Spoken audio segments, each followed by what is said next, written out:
Verse 12, and you shall set limits for the people all around, saying, they care not to go up into the mountain or to touch the edge of it. Whoever touches the mountain shall be put to death.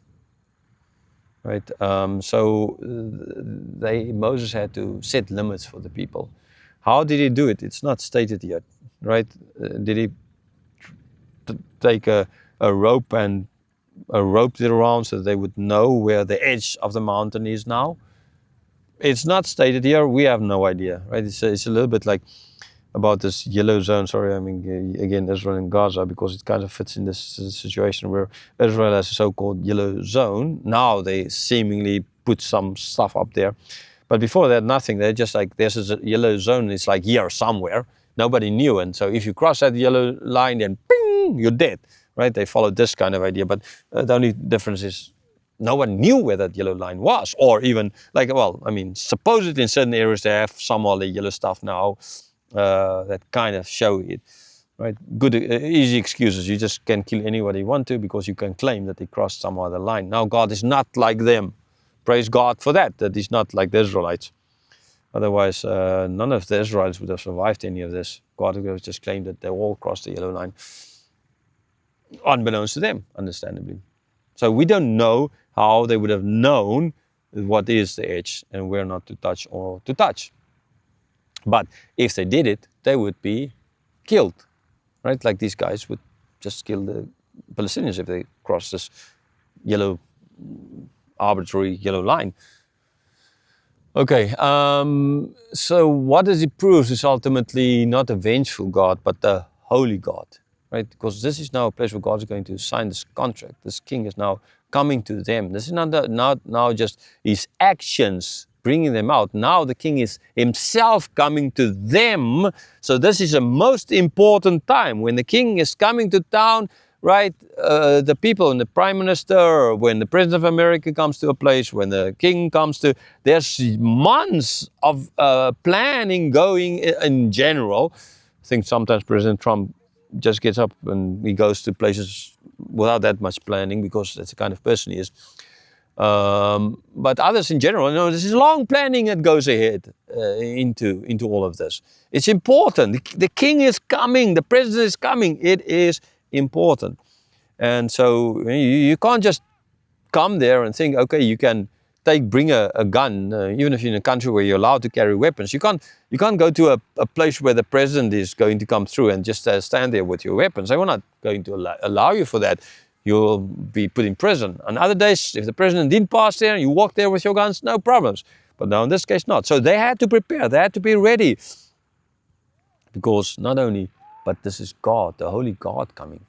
So they had to be ready. Otherwise, His holiness, for their sake, would have just destroyed them. It's not because He wanted to do it. It's just because fire destroys. It's just that. So for their sake. In verse 13, no hand shall touch him, but he shall be stoned or shot. Whether beast or man, he shall not live. When the trumpet sounds a long blast, they shall come up to the mountain. So yes, it's a mountain. They were not supposed to touch this mountain, and etc. Right? It doesn't matter if it's a beast or a man. They will not live. They will not survive. This is not just for men, because the holiness of God affects everything. And now, what do they mean by stoned? Yes, I mean by stoned, we understand, taking up rocks and killing. But being shot, now sure, it didn't kill him, shoot him with a Kalashnikov or something like that, right? Most likely a bow and arrow. And I don't know if I guess they ought to have some archers or something like that there, because no, it's here, they would be shot. But then after the sound of the trumpet for like going to war or something, in this case not, but the sound of the trumpet to go up, then they could come closer, pass over the yellow zone to another zone where they're then closer to God, but still not going to be ultimately on the level of Moses with God. Verse 14, so Moses went down from the mountain to the people and consecrated the people, and they washed their garments. So he went down again. So Moses like up and down this mountain. 80-year-old running up and down the mountain. I mean, I guess he had quite nice legs by then, up and down all the time the mountain. But yeah, that is part of what he did, and I guess God gave him the strength. And I already gave you examples, like when I preach, I can be so tired, but when I can stand up to preach and I have strengths. Like now, I mean, stopping here now, I'm teaching this, and I'm going to be so tired. But while I'm like, I feel great now, right?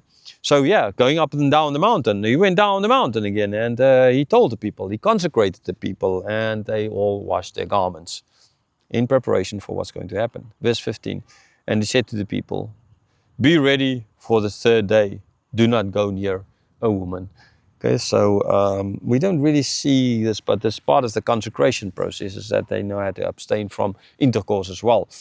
Okay, so yeah, there's always this idea of it. There's nothing wrong with intercourse, the sex. God created it, male and female. God created that, right? We made a mess of it, but so even though we made a mess of it, it's still created by God, so it's still good. But this is not now. This is to say no to something that brings pleasure into their life, so to show that it's part of that consecration process. So the act is not wrong. This is like they had to wash their garments. They had to do something to show and to consecrate themselves to the coming of the one true God. And abstaining from intercourse for 3 days, no, I don't think that's such a big thing if God is going to come to you. Right, so this is what they had to do. They need to be ready on the third day and not go near any woman.